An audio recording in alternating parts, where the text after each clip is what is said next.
I want my new shoes.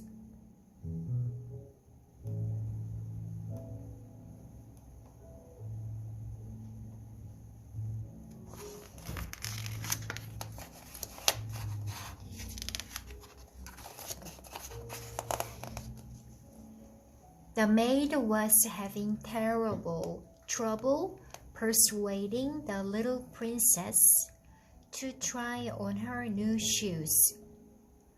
I don't like new shoes, the little princess shouted crossly through the door.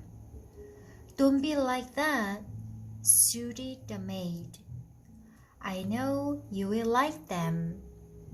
No, I won't.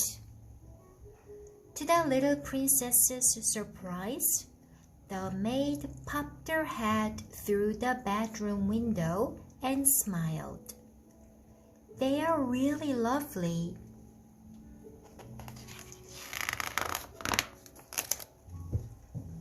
The little princess had to admit that the shoes did look rather lovely when the maid lifted them out of the box. They won't fit, said the little princess half-heartedly. The shoes were on in a jiffy. They fit just right, replied the maid.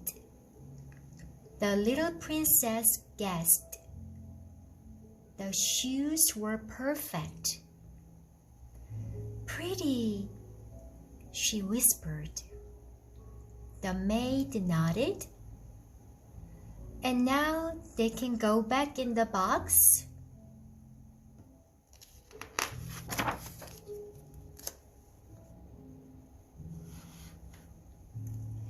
The little princess wasn't ready to take off her lovely new shoes. But I just to put them on, she argued. And now you can take them off again, said the maid.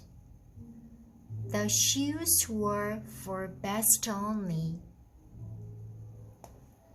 The little princess was getting crosser and crosser.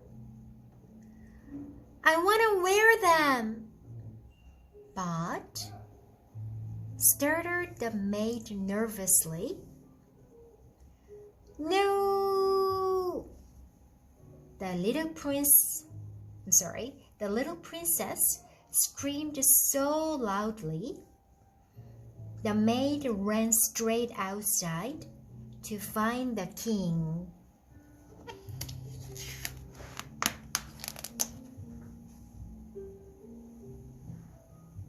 The king was in the garden playing croquet with the general. She won't take them off, panted the maid.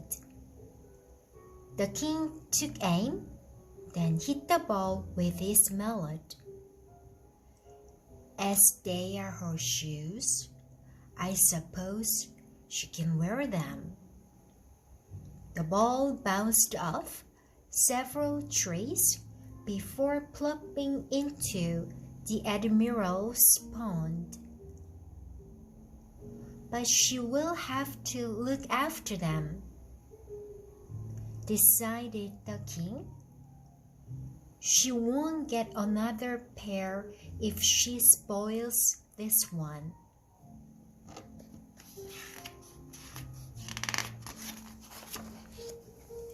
The little princess decided that she was never, ever going to take off her new shoes. She wore them all the time, even in the bath. Dangling her foot over the side of the tub was a bit tricky, but it was worth it.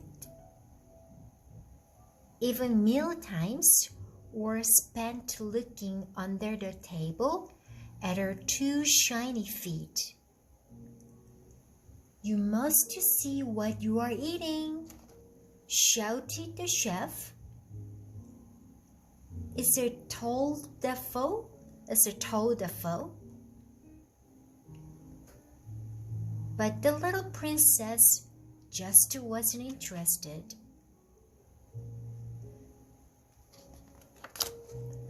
No one in the castle could take the little princess's attention away from her red shoes. Scruff and Puss had tried everything they could think of. "Mind my shoes," was the little princess's only comment before tip-tapping upstairs. Outside, the general called up to her window. He was certain that he could persuade the little princess to come out for a gallop. "No, thank you," answered the little princess. "I don't want to get my new shoes dirty." Things were starting to go too far. "Princess," frowned the maid, "you cannot wear your shoes in bed." "They're not in bed," grinned the little princess. "They're outside, see?" The queen stuck her crown around the door. "Sweetheart, shoes off." The little princess climbed grumpily out of bed. "Well, I'm not leaving them on the floor." The new shoes were carefully placed in Puss's cat basket instead.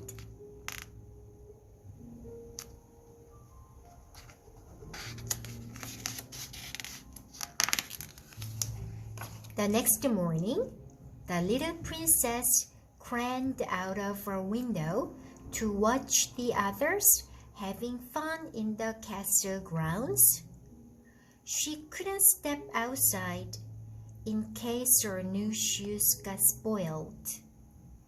Wearing a different pair was completely out of the question.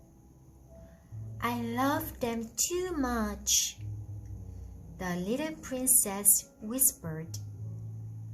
But it was very hard to stay indoors on such a nice day. A little walk outside couldn't do any harm, could it?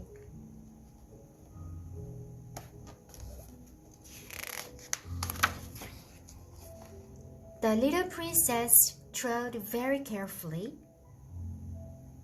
"Steady, Scruff," she shouted, when the dog bounded over to say hello.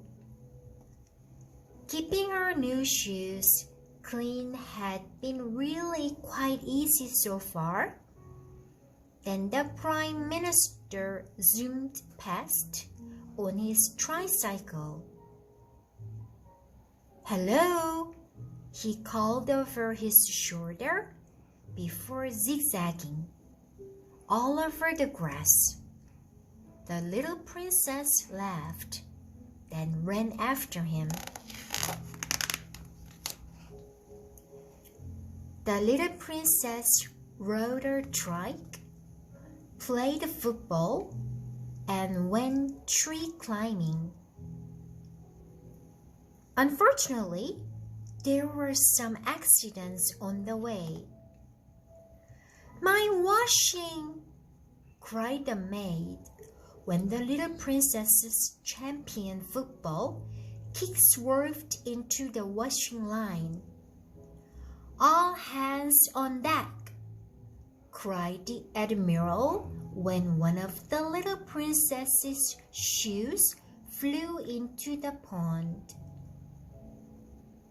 The little princess didn't care. She was having fun. Guess what? The maid had a surprise for the little princess. "You've been invited to a party." The little princess hugged the invitation gleefully. Now you can wear your new shoes, added the maid. Oh no! Gasped the little princess. The red shoes were covered from buckle to sole in brown, sticky mud.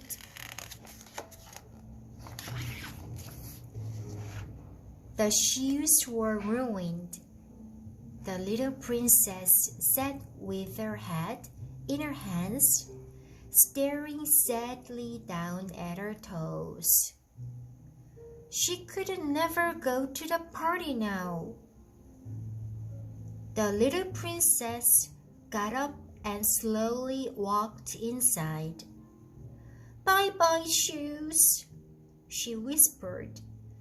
The admiral lifted the lid so that she could drop the dirty pair into the dustbin.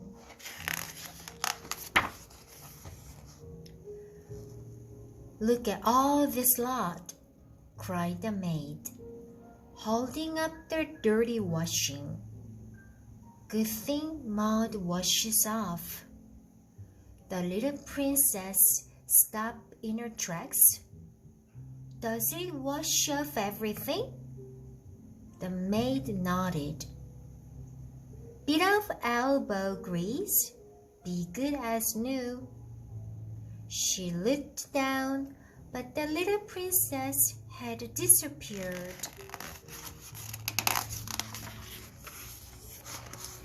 "Got them!" squealed the little princess when she had managed to fish the shoes out of the dustbin. She quickly found the clothes and got busy.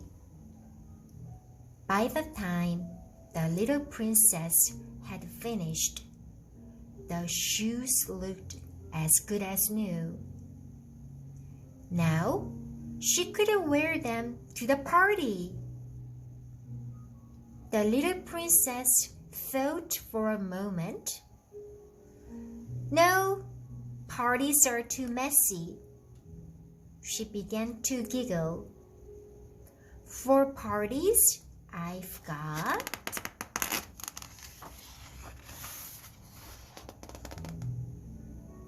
special occasion wellies."